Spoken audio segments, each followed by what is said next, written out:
Morning Manna. So good to see every single one of you. I can't, you can see me, so maybe it's good to see me. I'm so glad you're there on the other end of this screen, watching on YouTube probably. And we are at one of those classic chapters in the Old Testament. Can't speak the English today. Genesis chapter 12. And if you're part of the multiply movement, you've heard that expression that multiply is God's math. We're following God's plan for us to plant an expression of Manna Church near every U.S. military base in the world.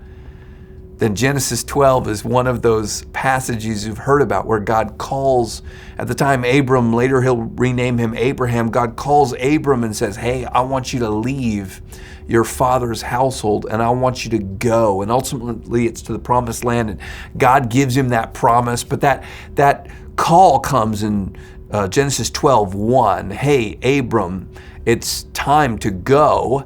And then Abram's response, you've heard Pastor Michael say this 1,000 times, the most faith-filled 3 words in the Old Testament, Genesis chapter 12, verse 4. So Abram went. Here's my question today. It's a simple one, but it's not easy for any of us.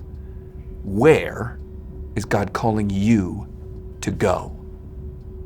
I'm telling you right now, God's not calling all of us to leave our Father's house or to leave the job that we're in or to leave this relationship. It's not going where you hope it will go. This one's not going to end in marriage. It's time to leave it. God's not calling all of us to make huge movements like that, but I'm telling you, God is calling all of us to do something, to take a step, to move into the impossible. So where is God calling you to go? And then, will we have the courage to follow? If Genesis 12 were written about us, would it say, so Jonathan went, so Caitlin went, so Stephanie went? I hope that it would. I believe that it would. Let's be those people who listen for God's voice where He's telling us to go, and then let's be the people who have the courage to follow Him. I'll tell you, you've noticed it's been a little bit of a theme this week. Fasting is one of the places that helps us to hear where God's telling us to go.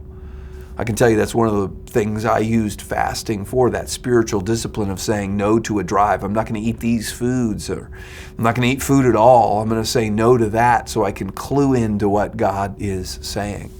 So if you're in that spot where you're looking for God to speak, you're looking for some direction on something that's coming next, I'd encourage you to get ready to fast. We're going to fast together January 9th through the 29th. And I would encourage you, hey, Lord, what do you want me to fast? And then where do you want to speak to me? And let's be the people who respond.